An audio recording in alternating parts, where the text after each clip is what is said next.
Posso? Bom dia, pessoal. Tudo bem com vocês? Meu nome é Marcos. Como eu disse, eu sou aqui Dev Banese, né? Eu trabalho no Banese, sou desenvolvedor lá no Banese. E aí, tendo essa ideia, né, de filhos, minha coluna de desenvolvimento é motor de risco de crédito, provisionamento e roteirizador contábil. Então, eu lido com essa parte mais ligada a crédito no banco. Desenvolvo em Java, C Sharp, Python, enfim, o que precisar lá. E hoje eu vou falar com vocês sobre bancos não relacionais. E aí, já fazendo o disclaimer, vai ser uma breve introdução. Então, não tenho aqui a pretensão de me aprofundar nos bancos não relacionais, entrar em detalhes muito técnicos. A minha ideia aqui é apresentar para vocês que existem, que eles existem, quem são e onde moram. Basicamente é isso. É fazer com que vocês sintam curiosidade de ir atrás deles. Então, mas antes disso, por que falar de banco de dados, né? Porque a gente vai perder aqui meia hora falando de banco de dados. Então, banco de dados, se a gente for pensar, todo mundo precisa organizar informação em algum lugar.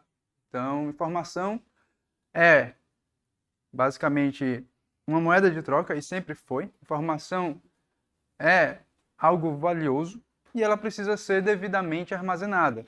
Então, antigamente, se a gente for pensar muito tempo atrás, a gente tinha os livros contábeis.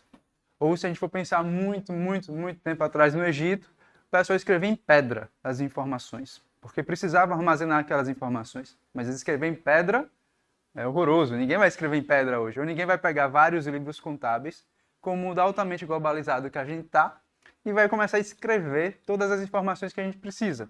Então, os bancos de dados nasceram para gerenciar informação de forma segura e fácil. Então, a gente começa a pensar no processo de gerenciar essa informação que é de forma segura e fácil.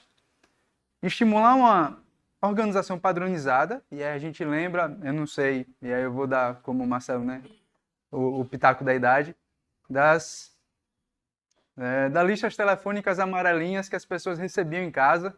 Então, não sei se algum de vocês aqui vai lembrar disso, mas muito antigamente, lá no passado, quando tudo ainda era mato, a gente recebia em casa uns livretos grossinhos de páginas amarelas que tinham os telefones de todo mundo da cidade. Então você ia lá, pesquisava o nome e sobrenome da pessoa, o número do telefone e tentava, na sorte. Oi, você é fulano?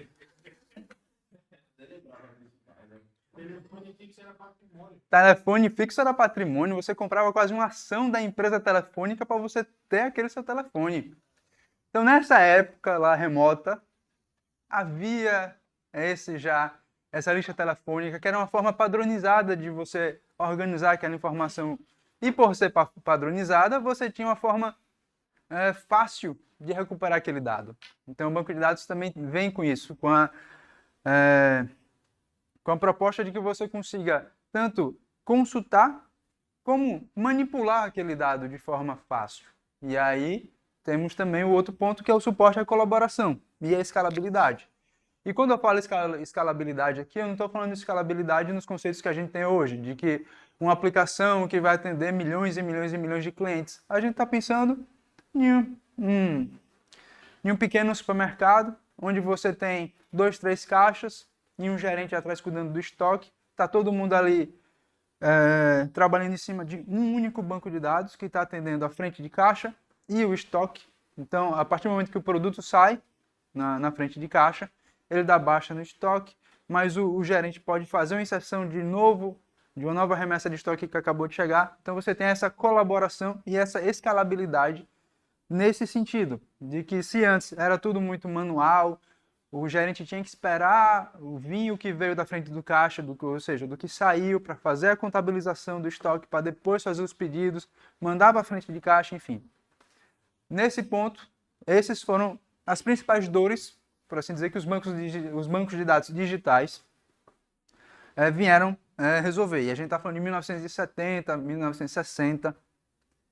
E aí, só que antes da gente falar de banco de dados não relacional, é bom fazer uma pincelada de mas o que é um banco de dados relacional, né? Vamos falar do não relacional, mas o que é um relacional?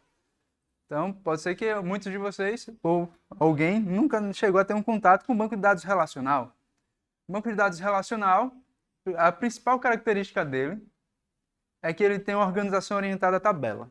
Então, quando você pensa na organização do seu dado, você pensa na tabela. Você pensa no Google Calcs, né? Calcs, para não falar o nome do concorrente.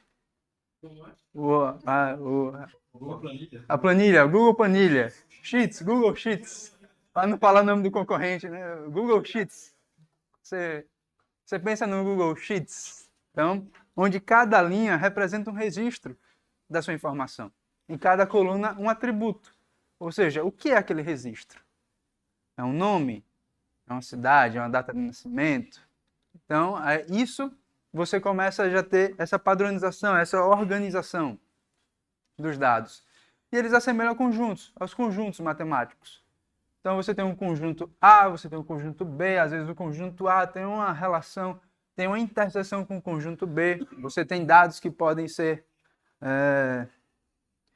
comuns entre dois conjuntos. Então, o banco de dados relacionais, matematicamente falando, ele foi muito desenhado tendo a teoria dos conjuntos como base.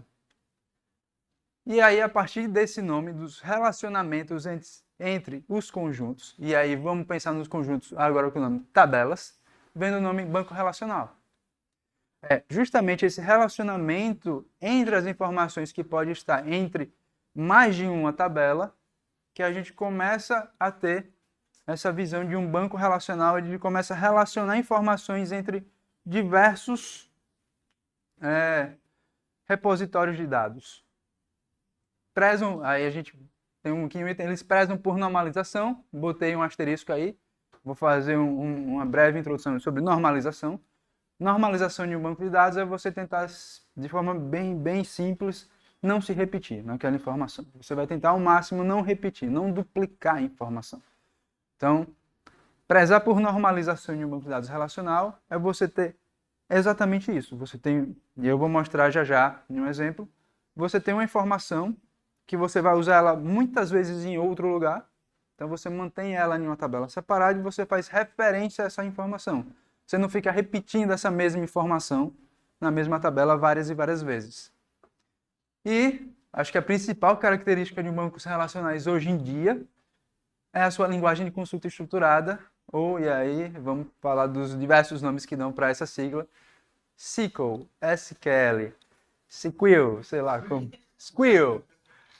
Então, o famoso SQL. O SQL, que em português quer dizer a linguagem de consulta estruturada, é a tentativa de você fazer uma linguagem natural para você consultar esse dado. Então, de forma bem simples aqui, eu poderia dizer selecione, em português, tá? Selecione a coluna pessoas, ou nome, da tabela pessoa. Então, quem desenvolveu o SQL foi pensando em traduzir essa linguagem natural para que o desenvolvedor pudesse, a partir dessa estruturação, conseguir consultar a sua informação. Então, aqui eu tenho um exemplo. Rapidinho aqui. Rapidinho, pessoal, que me deram aqui um equipamento para utilizar. É diabo de tecnologia, ainda no Linux vai que não funciona. E aí, então a gente tem aqui um exemplo de esquema relacional. Tem uma tabela de pessoas, onde eu tenho o ID e o nome e a data de nascimento da pessoa. E eu tenho uma tabela de telefones, porque a pessoa pode ter mais de um telefone. A pessoa não é obrigada a ter somente um telefone. Então, eu vou usar a pessoa e mais de um registro de telefone. Então, eu tenho esse relacionamento entre as duas tabelas, telefone e pessoas. E aí daí que vem o nome banco relacional. Então, esse, como eu posso dizer, esse arranjo é uma das principais características do banco relacional. Então, feito essa pequena introdução sobre bancos relacionais, por que os não relacionais? E aí a gente vai entrar agora nesse vasto mundo de um banco não relacional. E aí a gente vai para as origens dos bancos não relacionais. E aí antes de falar... Aí a gente vai... Antes da gente começar a falar sobre as origens dos bancos não relacionais, a gente tem que pensar o que é que eles se propuseram a resolver. Normalmente, a maioria das ferramentas, elas tentam resolver um problema. Você tem um problema e você busca criar uma ferramenta ou busca uma ferramenta já existente para resolver o seu problema. E é assim que as ferramentas prosperam. Aquelas que não resolvem problemas acabam sendo descartadas, por assim dizer. Então, os bancos não relacionais, se a gente for pensar, muita gente tem a impressão que o banco não relacional ele é algo moderno, algo que veio de 2000 para cá. Não, banco relacional é o início da estruturação dos bancos de dados quando a gente pensa em um banco de dados hierárquico. E aí, quando a gente pensa na organização dos dados a partir de uma hierarquia. Então, se a gente for um pouquinho mais além, a gente pode pensar numa organização de dados semelhante a uma árvore binária, para quem já pegou a matéria de estrutura de dados. Então, o primeiro banco não relacional veio em 1966, utilizado no programa Apollo da NASA, que foi o IBM IMS. Era um banco hierárquico não relacional. Existem os bancos hierárquicos relacionais, mas o primeiro banco de dados não relacional foi utilizado para fazer, se eu não me engano, coleta de telemetria dos foguetes utilizados no programa Apollo. Você não precisaria ter relacionamentos fortes para esses dados, você só precisaria conseguir consultá-los de forma eficiente. Mas no começo dos anos 2000, começa o movimento NoSQL. E aí faço um outro adendo. Esse NoSQL não quer dizer não SQL, ele quer dizer não somente SQL, not only SQL. Então ele vem com a ideia de que ele está dizendo assim para o mercado: não existe somente SQL. Existem outras opções, existem outras formas de a gente abordar esses problemas. E, devido à grande globalização, principalmente o varejo, e aí a gente vai aqui nominar Amazon, eBay, estava até falando com o Lucas ontem, o GeoExtreme, eu não sei se vocês chegaram a pegar esse site chinês, antecessor do AliExpress, o GeoExtreme. Então, devido à globalização, ao grande volume de dados, a grande necessidade de você ter um banco que consiga escalar, e é agora esse escalar que eu falo é aguentar a quantidade de requisições que eu preciso atender por segundo para conseguir fazer minhas vendas, para conseguir dar vazão ao meu negócio. Começa a vir um movimento NoSQL. E como eu disse, extremamente utilizado em redes sociais, obviamente, pelo grande volume de dados que você tem que ingerir numa rede social, e varejo. Ó, tem um negocinho. E a gente tem os tipos de banco não relacionais mais populares. E a gente vai hoje tentar se concentrar nesses 4 tipos de banco de dados não relacionais. Vamos falar um pouquinho sobre o que é um banco de dados chave-valor, documental, colunar e orientado a grafos. Mais uma vez repito, vamos tentar manter mais sobre a ideia do conceito e não vamos entrar de fato nas especificações de cada um deles, que aí a gente iria desvirtuar o propósito de ser uma introdução. Então, o primeiro banco de dados que a gente vai falar hoje é um banco de dados chave-valor.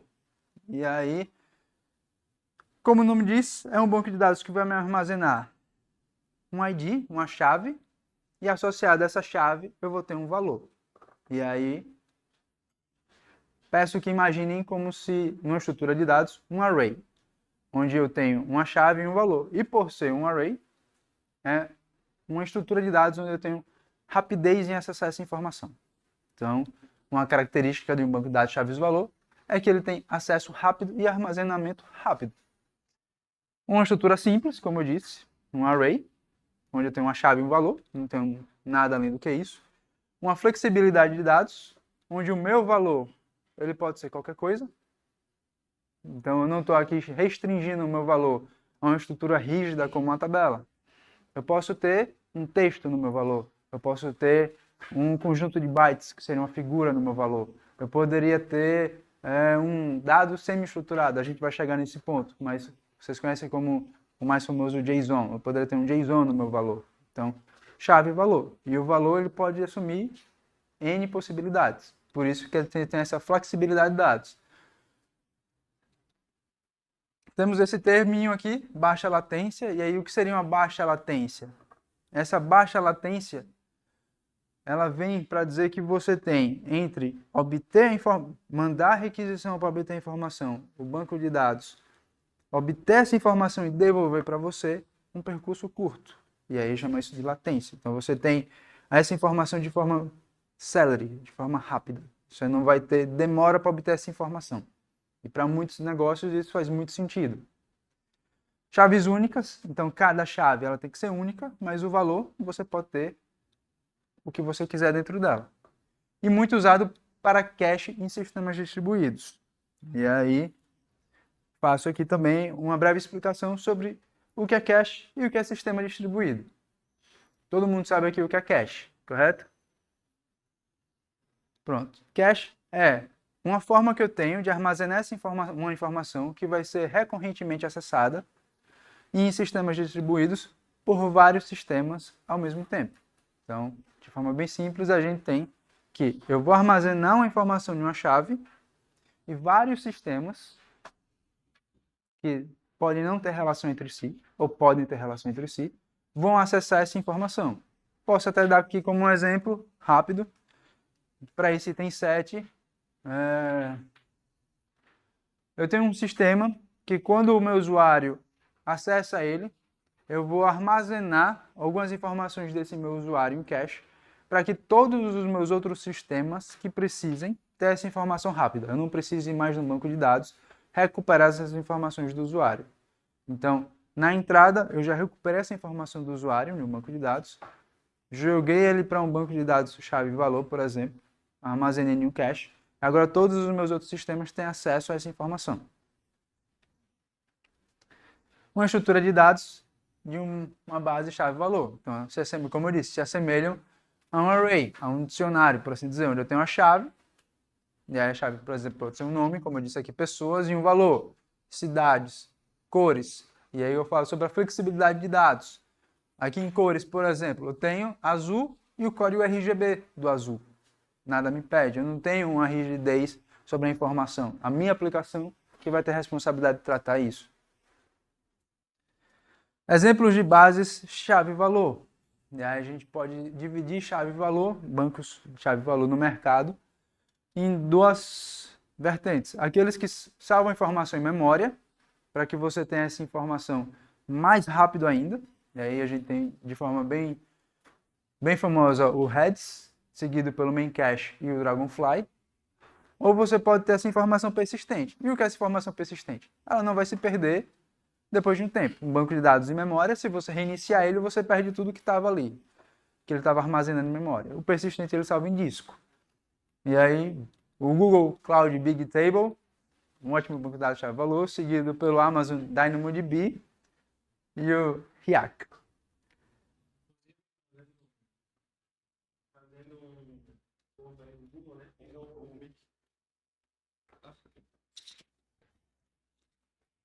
Fazendo uma menção aí do Big Table, ele acha que é o mais completo de todos esses, Sim. no sentido de persistente. Hoje você, quando se fala de muito volume de dados, geralmente o nome que vem é o Big Table.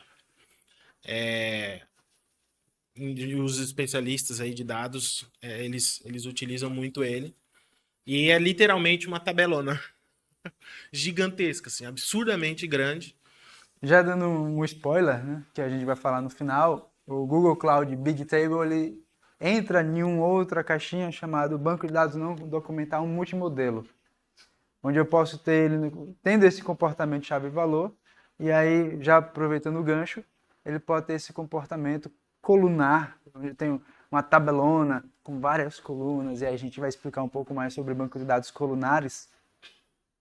O Google Cloud Big Table ele atende diversas necessidades do mercado, sem fazer jabá para Google. E aí a gente entra nas características de uma base documental, que é um segundo tipo de banco de dados não relacionais, aqueles que são orientados a documento. Então, a gente pensa agora de uma forma diferente como a gente visualizava a nossa informação. A gente visualizava a nossa informação tentando pegar ela e encaixar em uma tabela, ou em um conjunto de tabelas. Agora a gente muda esse paradigma, a gente olha para a nossa informação e pensa ela como um documento. Como ela está estruturada como se um documento fosse um formulário, por exemplo. E um formulário ele pode ser de um jeito para mim, mas pode ser de um jeito diferente para Lauro, por exemplo, ou para Marcelo. Mas essas informações estão dentro do mesmo contexto de domínio. E aí quando eu falo contexto de domínio, eu entro no sentido de elas fazem parte do mesmo negócio. Por exemplo, eu vou consultar Lauro e eu pergunto se ele gosta de esportes e ele fala que eu odeio esportes. Ele não tem nenhum esporte para adicionar na lista de gostos dele. Mas ele gosta de música. Então ele vai ter lá o campo música no formulário que ele preencheu. E aí eu posso perguntar para Lucas se ele gosta de esportes e Lucas vai me dar uma lista de esportes que ele gosta, mas ele vai dizer que eu odeio a música. E ele não vou ter nenhuma música preenchida lá, nenhum estilo musical naquele grupo de músicas. E são dois formulários que falam sobre pessoas. Apesar de ter informações distintas, com campos distintos, são dois documentos que têm uma semi-estruturação e compartilham informações entre eles, mas têm especificidades. E aí entra uma característica do banco documental, da base do documental, que é o armazenamento de dados não estruturados ou semi-estruturados. E essa semi-estruturação foi exatamente isso que eu acabei de relatar para vocês. Eu posso ter especificidades no meu documento a partir do meu negócio, que um documento ele pode até ter elementos que coincidem, mas ele vai ter algum pedaço deles que vão ser diferentes dependendo da especificidade de cada, como eu posso dizer, no exemplo que eu dei de cada pessoa. Suporte a dados complexos, então a base documental, talvez eu possa dizer que ela seja a mais versátil, dependendo de como eu configure e modele meu dado. Então eu posso ter um suporte a objetos, a arrays, a grafos. Base documental, eles permitem uma consulta flexível e dinâmica, e aí eu vou dar um exemplo um pouquinho já sobre como seria essa consulta flexível e dinâmica. Eles também possuem baixa latência e eles têm suporte a transações ACID. E aí eu faço um adendo. O que é o ACID? O ACID é um conceito que aí remete de novo ao banco de dados relacional, que compreende 4 valores: atomicidade, consistência, integridade e durabilidade. Então, eu tenho que toda operação no meu banco de dados ela tem que ser atômica. E o que é ser atômica? Quer dizer que ela vai ser executada do começo ao fim. E ela tem que ser consistente. Como assim consistente? Que a partir do momento que eu executei ela, um segundo após eu já posso obter aquela informação do banco de dados. Ela tem que ter durabilidade, ela tem que persistir ao longo do meu tempo. E ela tem que ser íntegra. O nome íntegra é meio ruim. É um verbo ruim que eu usei para o id. A informação ela não pode ser perdida. Traduzindo, a informação ela tem que estar completa. A informação que eu passei ela tem que estar completa no meu banco de dados. Então, se a gente falou do chave-valor, uma forma que ele tem para conseguir essa rapidez da informação é que ele não garante para você, por exemplo, a durabilidade da informação, quando a gente fala em um banco de dados e memória. Já que se eu reiniciar o meu servidor, eu perdi aquela informação. Ou eu não garanto a integridade da minha informação, dependendo. Eu posso mandar informação, mas a informação se perder, não chegar completa. E eu salvar somente parte dela. Então, é um trade-off a partir dessa siglazinha com 4 letras que os bancos de dados não relacionais vão fazendo para conseguir aumentar a performance. Só que recentemente os bancos de dados,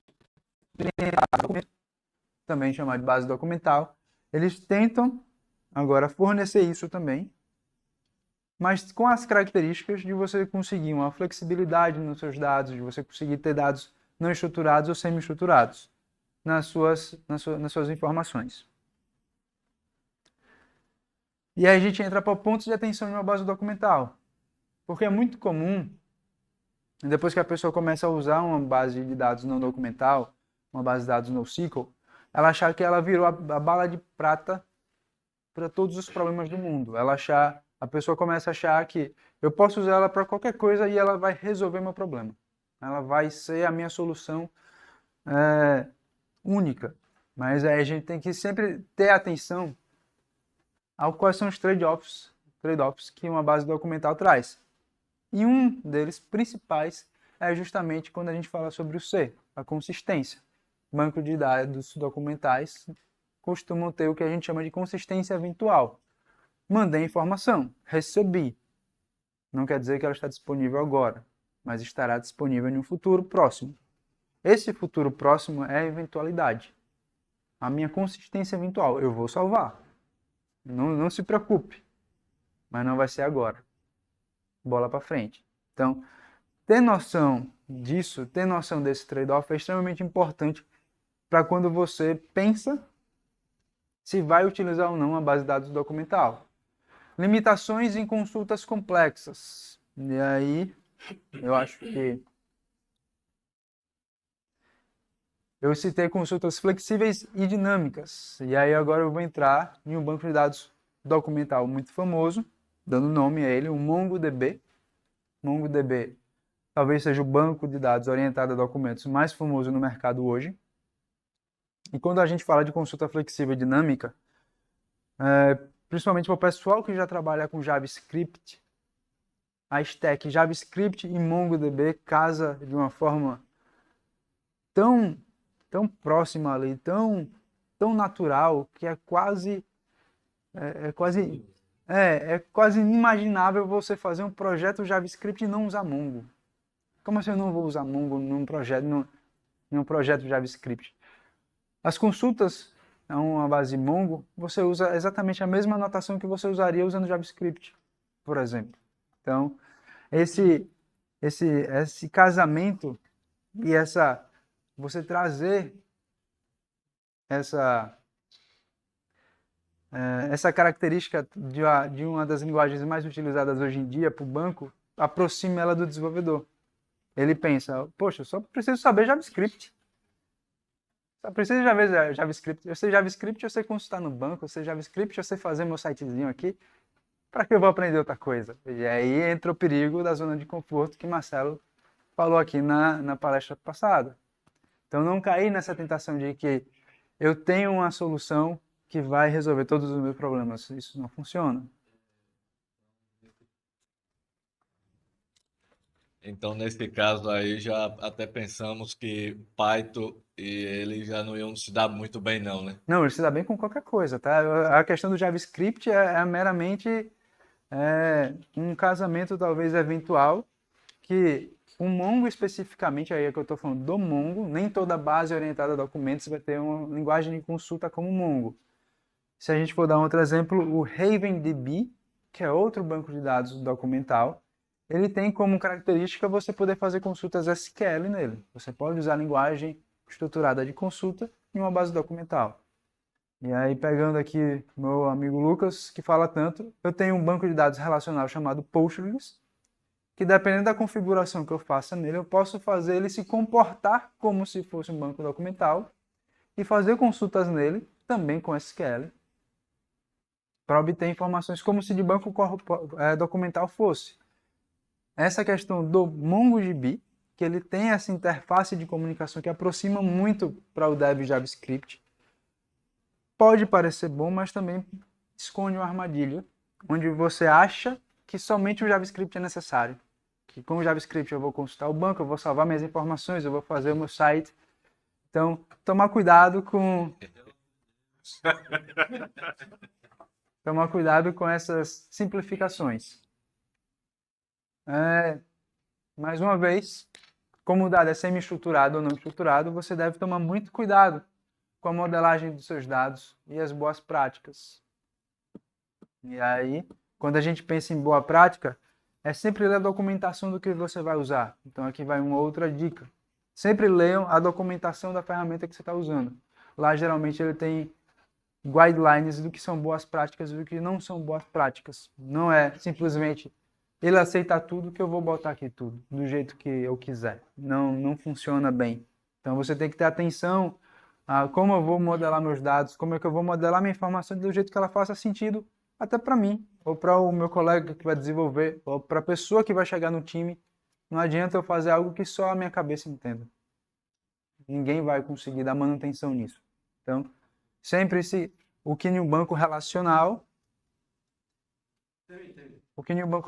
por ter essa estrutura rígida, de tabelas, com linhas e colunas, você acaba forçando mais essa organização. Quando o pessoal começou a usar muito essa questão do signo, do mundo em si, foi lá por volta de. Eu não tô pegando o microfone. Não. Aí, o que aconteceu? Lá para 2015, né, o pessoal começou a usar muito o Mongo, assim, né? E tinha uma coisa que eu via muito o pessoal, tô com preguiça de modelar o banco relacional, taca no Mongo. Exatamente isso. Exatamente isso.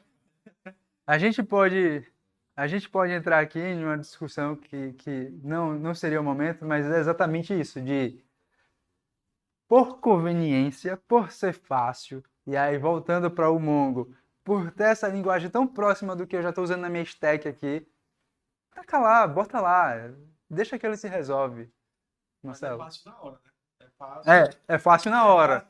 O preço vem depois. Exatamente. Para você. Eu lembro na época quando tava bombando a ideia do Mongo e tal, que também era quando tava bombando o Ruby on Rails. Tinha uma propaganda do Ruby on Rails que era faça um blog em 5 minutos. E o cara mostrava o vídeo fazendo em 5 minutos, com banco, com tudo pronto, né? Obviamente, às vezes é preguiça, mas tem coisas assim, que você pode fazer em um hackathon, por exemplo. Cara, eu não vou fazer um hackathon, uma mega modelagem do banco. Né? Você já perdeu um dia inteiro daquele desafio ali. Taca no Mongo lá que ele vai te resolver, ó, rapidinho. Mas O Mongo é o famoso, toca pra mim que eu faço o gol. talvez não seja a melhor solução lá em todos os casos, mas para alguns protótipos que você vai fazer, ele é muito bom, muito fácil de começar, né? E aí, tirando um pouco a luz sobre o Mongo, porque também é um ponto importante, o Mongo não é o pai da base documental. Existem outras ferramentas que também são orientadas ao documento. E aí, quando a gente fala sobre elas, sobre essas ferramentas, sobre o conceito de uma base documental, a gente tem que pensar que aí, como o Marcelo bem pontuou, comecei uma startup. A minha regra de negócio ainda é muito solta. Eu não tenho muita ideia ainda do que eu vou precisar, do que eu vou implementar. Uma base documental é ideal para você. Ela como eu falei recentemente, ela te pune menos se você modelar errado alguma coisa. Você consegue ter essa flexibilidade de que eu modelei aqui a minha coleção, e aí vem esse nome coleção, porque é uma coleção de documentos. Então eu modelei aqui minha coleção de pessoas ou de clientes. Mas eita, faltou essa informação aí. Todo mundo esqueceu e faltou essa informação. Mas agora essa coleção ela não está presa, ela não está restringida por várias e várias e outras tabelas que você já modelou. Você vai lá e você adiciona aquela informação, vida que segue, parte para uma próxima iteração de desenvolvimento, uma próxima rodada de validação. Você consegue essa facilidade, essa agilidade usando bases documentais. Então, o item, quando eu falo atenção à modelagem de dados e boas práticas, é você pensando no longo prazo, é você pensando que você não vai se demitir depois de 6 meses. É que a conta vai chegar. E essa conta ela pode chegar ou devido à sua modelagem, você não conseguir a performance que você esperaria conseguir usando uma base dessa, ou porque o projeto se torna um emaranhado de coisas que você não consegue mais manter. Ele se torna tão complexo que nem você que começou a tochar coisa lá dentro, você consegue mais manter aquele projeto. E mais um item, né, um ponto de atenção, gerenciamento de índices. E aí, assim como nas bases relacionais. Vou fazer uma breve explicação sobre o que é um índice. Quando a gente consulta, quando a gente armazena várias e várias e várias informações, o banco de dados não faz mágica. A gente quer consultar uma informação dentro daquelas milhares de informações. O que é que o banco de dados faz? Vai percorrer linha por linha, pensando no relacional, tá? linha por linha, até achar minha informação. E aí entra-se o índice. O índice é, a partir de uma determinada informação, eu vou fazer uma estratégia de otimização para que eu consiga obter aquela informação que você me pediu de forma mais rápida. Eu não vou mais percorrer a minha tabela do começo ao fim. Eu já vou ter essa informação, e aí tem vários tipos de índices, a gente não vai entrar nesse mérito, mas eu vou conseguir obter essa informação de forma mais rápida, mais célere. Em bases documentais também é necessário ter índices e também é necessário ter uma boa gestão deles, porque senão não existe mágica, não existe abracadabra. O banco vai ter que passar documento por documento até achar a sua informação. Então, é necessário também tomar cuidado com isso. Aqui um exemplo de... E eu deixei o nome da frente de Marcelo, que deixou a fonte ilegível, eu deixei a fonte muito ruim ali, não dá nem para saber. Mas um exemplo de que é um dado não estruturado e um dado estruturado. Um dado não estruturado, e aí a gente falou dos semi-estruturados. Um dado não estruturado é justamente um dado que você não consegue ter uma estrutura fixa para ele. Um exemplo, um filme em bytes que eu armazeno num servidor da Netflix. Isso é um dado não estruturado. Cada título vai ter um conjunto de bytes específico para ele. Eu não tenho uma estruturação rígida, como uma tabela, por exemplo. Então, a gente pode usar um banco documental para armazenar dados não estruturados. E um exemplo de documento semi-estruturado é o famoso JSON. E é aí que a gente pensa em um documento, onde eu tenho o nome, a data de nascimento e a lista de telefones da pessoa. Preciso adicionar mais um telefone, chego aqui e adiciono mais um telefone. Fim. Então, cuidado com essa facilidade, mas basicamente é isso. Eu queria, já tem algumas facilidades, né? Inclusive uma...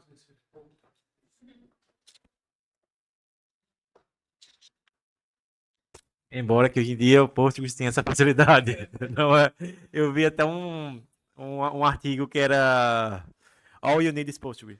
E aí ele falando todos esses casos de uso, até não relacionar o que você hoje em dia consegue fazer com Postgres. E aí... O Postgres é um banco de dados relacional, mas ele tem um conjunto de ferramentas que deixa ele muito versátil. Mas por ser um banco de dados relacional, ele tem as limitações de ter que garantir o ACID, por exemplo. E aí quando a gente pensa... E aí eu já vou entrar um pouquinho mais baixo nível para falar dessa pergunta. Quando a gente pensa em um grande volume de requisições e a gente está falando 12, 15 mil por segundo, e, pessoal, isso não é a realidade da maioria das pessoas, tá? 12 mil, 15 mil requisições por segundo é algo que a gente já está falando de uma empresa que atende nacionalmente, por exemplo, atende o Brasil ou globalmente. Então, quando você pensa nisso, e aí eu até estava mostrando para o Lucas um benchmark que foi feito, o Postgres começa a, por exemplo, perder performance em relação ao Mongo devido à estratégia de salvar em disco. O Postgres ele salva imediatamente. O Mongo ele faz ele tem um workerzinho, um robozinho que vai salvando. Ele joga em memória como hot, depois ele vai salvando aquela informação em disco. Posteriormente você consegue atender mais informações sem ter o peso do I/O ali no processo. Não sei se...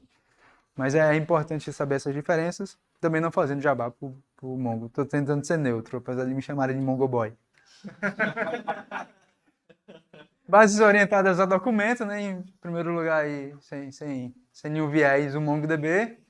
Mas a gente tem, como eu disse, vários e vários outros bancos de dados que se comportam como documento.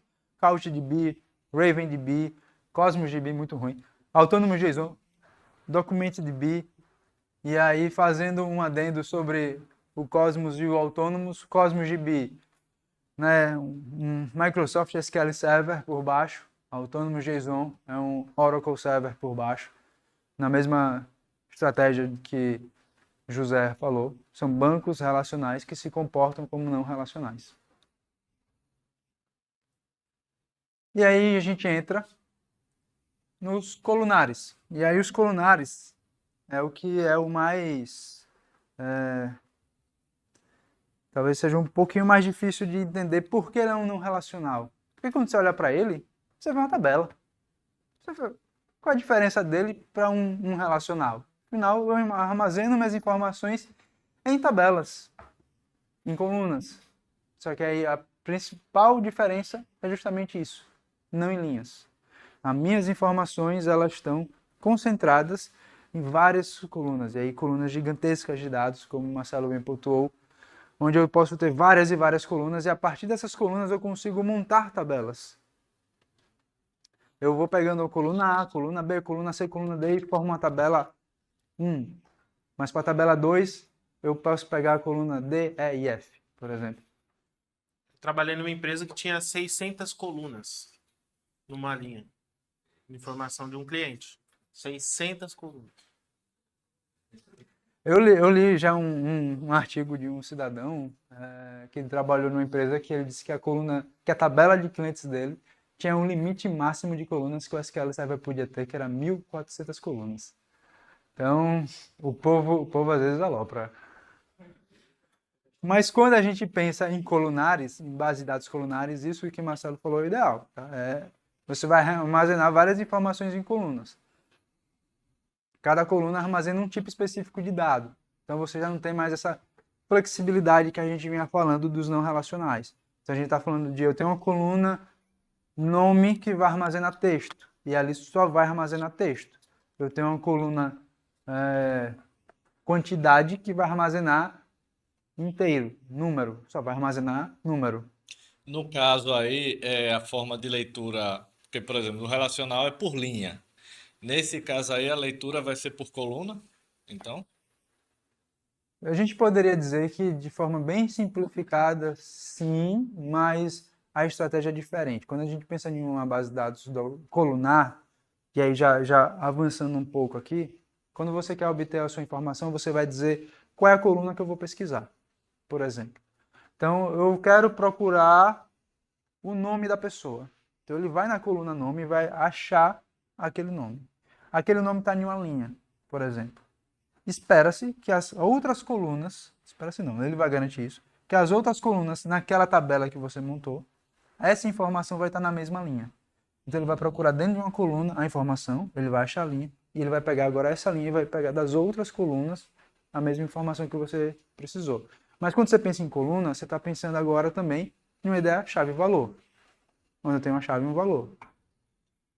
E aí a gente vai entrar já um pouquinho além do introdutório, de que eu tenho essas pré-otimizações feitas já pelo meu banco de dados, que quando você passa o nome, ele já gravou um hash set daquela informação, eu consigo acessar aquela informação rápida naquela coluna, e a partir daquela coluna eu tenho a posição dela, e naquela tabela, naquele conjunto de colunas que você tem, eu já pego todas as outras de forma rápida. De forma bem superficial, seria mais ou menos isso. Preparado para grandes volumes de consulta, então bases de dados colunares são extremamente utilizados em Big Data e análise de dados. Então eu tenho uma base que é feita e própria para jogar informação lá e consultar ela. Ela não tem, ela não é, como eu posso dizer,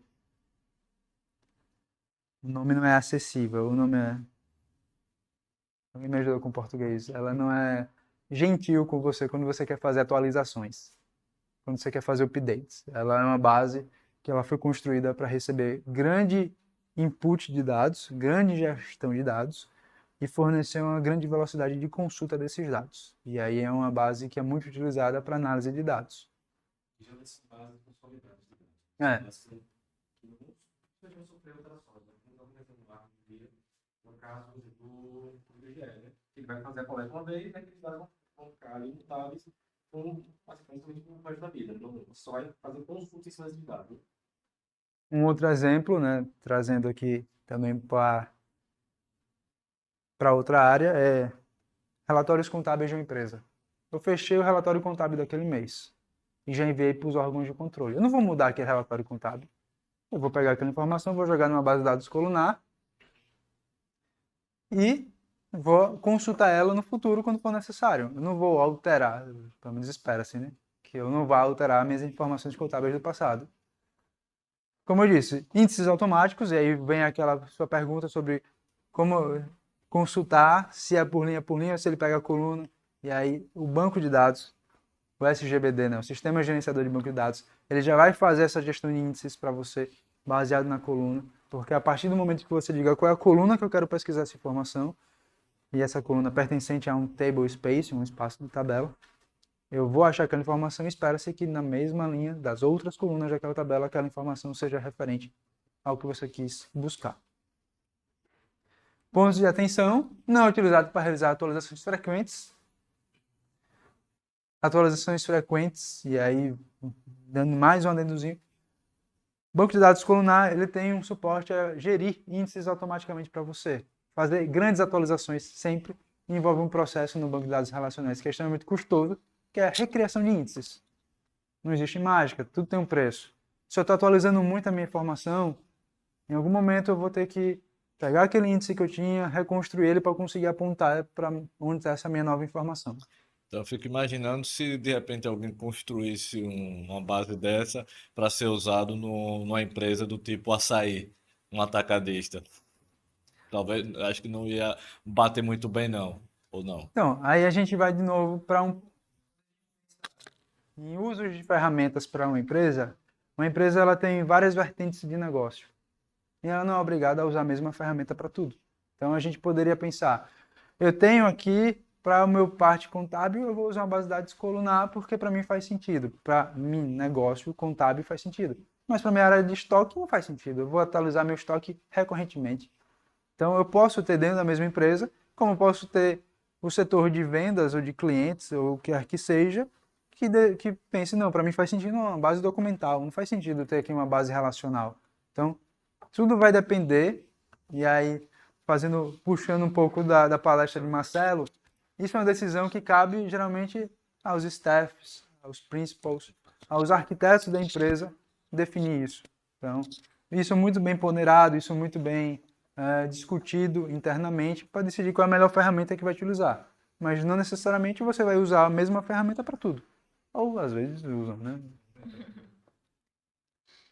Nesse caso aí também de uso, né? A depender da tecnologia, pode também ser usado bancos não relacionais, tanto para duplicidade, né, de dados, quanto para refinamento daqueles dados. Por exemplo, se a empresa for grande, ela, obviamente tiver dinheiro para custear vários bancos de dados, ela pode ter um relacional, no caso ali, para uma determinada funcionalidade e um refinamento daqueles dados, por exemplo, se ela for fazer alguma coisa relacionada a Big Data ou coisa do tipo. Sim. Já um refinamento em relação Sim. àquela base anterior. Se a gente for pensar assim, agora já entrando um pouquinho na parte de dados, e dados está muito ligado a banco de dados, a gente tem um processo chamado ETL, extração e transformação. Eu vou extrair de uma base, vou transformar aquele dado e vou jogar em outra base. Então eu posso ter um ETL que tire da minha base relacional, faça todo um trabalho, toda a transformação daquele dado e jogue na base colunar, para consulta, para gerar relatórios, dashboards, BIs, o que quer que seja, daquela minha outra base. Mas aí você já percebe que eu tenho duas bases de tipos distintos, uma é relacional, ligada ao negócio, e aí entra-se ou uma discussão se o banco deveria ter regras de negócio dentro dele, algumas empresas colocam, e aí o banco vai ter algum pedaço de regra de negócio dentro dele, onde ele vai gerir, mas eu tenho um banco que é só para consulta, gera relatório, fazer BIs, onde a alta gestão da empresa consiga informação rápida para tomar decisão, eu faço a extração disso, jogo lá, e a partir dele eu tiro essa carga que seria feita no relacional, que está atendendo a empresa, e boto em outro banco que vai servir para fazer essa geração de relatórios. Se eu falei que um ponto de atenção no documental era ter uma boa banelagem de dados, no colunar isso é imperativo. Quando eu falo imperativo, é extremamente importante que você modele bem a forma como você vai inserir esses dados, porque ele é altamente punitivo. Quando eu falo altamente punitivo, no sentido de é custoso você mudar ele depois. Custoso em termos de desenvolvimento, tá? Que acaba se tornando custoso de dinheiro, porque você tem que pagar horas para as pessoas que poderiam estar fazendo outra coisa, estar fazendo isso. Então, exemplo de uma base colunar, a figura aqui meio que mostra. Quando você tem uma base orientada a linhas, como é o relacional, você tem documentos que armazenam todas as informações por linha. Quando você tem uma base colunar, você tem uma coluna armazenada em vários documentos. Então, a partir disso, você tem essa diferença. Parecem ser a mesma coisa, mas são fundamentalmente diferentes. Por causa dessa diferença de como armazeno meus dados. E aí a gente tem as bases orientadas à coluna, né? O grande ali, Google Big Table. Temos o Cassandra, o Apache Cassandra, o Amazon Redshift, o Azure Table Storage, o Apache HBase e o ScyllaDB. O Google Big Table, mais uma vez aparecendo aqui, mostrando o seu comportamento versátil, o seu comportamento multimodelo, onde ele pode ser usado como chave valor, como ele pode ser usado também como uma base colunar, que é normalmente como ele é mais utilizado. E aí a gente entra na base mais complexa entre as bases não relacionais, que é orientada a grafos. Então, como o nome já diz, grafo é uma estrutura de dados, onde você tem nós e arestas, e esses nós, esses vértices representam a informação e as arestas os relacionamentos. Então, você já começa a ter que ter um conhecimento bom sobre a estrutura de dado para entender como o banco de dados funciona. E aí o grafo é a estrutura fundamental de um banco de dados orientado a grafos. Eles são armazenados como redes complexas. Então a gente pensa já em redes neurais, em armazenamentos que você puxa vários e vários relacionamentos. E esses relacionamentos não confundam com relacional, tá, pessoal? Relacional, eu falo, pense em relacional como tipo uma restrição. Tem uma restrição de uma informação que eu vou inserir nessa tabela, ela tem que existir na outra que eu estou fazendo a referência. Quando eu falo esse relacionamento, é relacionamento, por exemplo, Lauro adicionou Marcelo como amigo, mas Marcelo adicionou Laís como amiga. Então, o meu algoritmo agora vai sugerir Laís, amiga de Lauro, porque se o caminho do grafo leva a Laís, pode ser que Lauro conheça a Laís. E aí apresenta a vocês os algoritmos de redes sociais, baseados em grafos. Muitos deles construídos em cima de bases orientadas a grafos. Uma outra rede que é muito utilizada para um outro problema que é muito resolvido com base orientada a grafos, análise de risco. Então, análise de crédito. Eu tenho a pessoa, mas eu vou tentar saber para onde essa pessoa vai, quais foram as redes de contatos dessa pessoa, os relacionamentos dessa pessoa, tentar obter o máximo de informação a partir daquela pessoa. Uma base de dados orientada a grafos tenta construir isso. Uma rede de informações ao redor do seu ponto central do que você quer obter informação. Vai lá, Marcelo. Essa semana eu vi uma reportagem de um podcast, né? E o rapaz, ele era um hacker ético e ele mostrou uma ferramenta que eles construíram para investigar empresas, né? E tinha uma que era, eles pegaram a base de dados da Receita Federal e fizeram um grafo com todos os relacionamentos entre CNPJs, donos de empresas, pessoas ali relacionadas. Então aí eles conseguiam pegar um CNPJ e ver quem eram os donos, que empresas que essa empresa investiu, tudo com grafos, né? E aí, se você, pensando em estado, e você tem essa informação mais detalhada, você pode, por exemplo, achar um laranja. Como é que eu tenho um CPF que é ou laranja ou sonegação, né? Que é sócio de uma empresa que está faturando 50 milhões, mas ele, no seu imposto de renda, declarou que tem um saltinha quebrado e R$5 na conta bancária. Das duas, ou ele é laranja ou ele está sonegando imposto. Então, daí que você já começa, o grafo ele vem para isso, para montar essa rede complexa de informação. E por se propor a solucionar problemas complexos, ele é complexo, ele é naturalmente complexo. Não tem como a gente, de forma simples, definir ele. Ele é um banco de dados complexo. E a prova disso, ele é usado no que a gente chama de LLM, ou que popularmente ficou convencionado de ChatGPT. Então, a gente tem o grafo sendo utilizado muito para resolver problema complexo, que exige uma modelagem complexa, e ele requer um conhecimento específico para sua implementação e gestão. Então, não é um banco de dados pegando o gancho com o Marcelo, que você entrega para o Júnior fazer de cara. O banco de dados orientado a grafos, ele está um pouquinho confinado nas cadeiras mais superiores da empresa. E aqui é um exemplo de base orientada a grafos, aqui eu peguei do site, talvez, do banco de dados orientado a grafos mais famoso atualmente, o Neo4j. O Neo4j, eu tenho, por exemplo, minhas pessoas que têm relacionamentos com aplicações, que têm relacionamentos com infraestruturas, que têm relacionamentos com processos, e a partir disso eu posso consultar de forma dinâmica uma informação, que é o que o ChatGPT faz. O ChatGPT cria toda uma rede de conexão a partir de vários inputs, e quando você pergunta algo para ele, ele nada mais está percorrendo uma linha de grafos para te dar a resposta. Nosso cérebro é assim. Nosso cérebro é assim. É o desenho matemático da rede neural, que é uma abstração matemática de como supostamente nosso cérebro funciona. Então, bases orientadas a grafos, Neo4j, ArangoDB, Amazon Neptune, e bases documentais, e aí vem o disclaimer, com a devida modelagem e não otimizado. Bases documentais, elas podem se fantasiar como se fosse orientada a grafos, mas elas não são uma base orientada a grafos, elas não têm todas as otimizações que uma base efetivamente construída, tendo o grafo como estrutura de dados fundamental. Não, você tá simulando um grafo no seu documento e você está percorrendo ele como se um grafo fosse, mas não é um banco orientado a grafo. Vamos pular de assunto. Complexo demais. Polêmico demais. Menções honrosas, bancos orientados a objetos. E aí eu faço essa menção honrosa. Bancos orientados a objetos é muito utilizado em aplicações embarcadas. E o que seriam aplicações embarcadas? Aquelas que você faz, coloca em um pedaço de hardware e manda embora. O controle já não está mais com você. Então é muito utilizado em software embarcado. Devido à facilidade de você armazenar dados nele, você armazena um objeto. E aí vamos pensar em Java. Eu tenho um objeto, eu pego esse objeto, eu mando para o base, depois eu recupero esse objeto e consulto como se o objeto fosse. Extremamente fácil.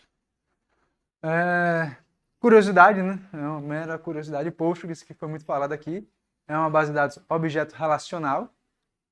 Então, ele não é orientado a objetos. Tá? Inclusive, eu descobri ontem com o Lucas que a documentação do Postgres atualmente desencoraja você usar ele como objeto relacional, mas ele nasceu com essa premissa de ser um banco de dados objeto relacional.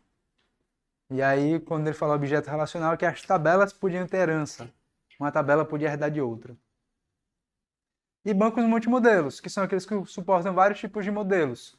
Chave-valor, documental, a gente tem o Mongo suporta chave-valor, suporta orientação de documentos, suporta gráfico.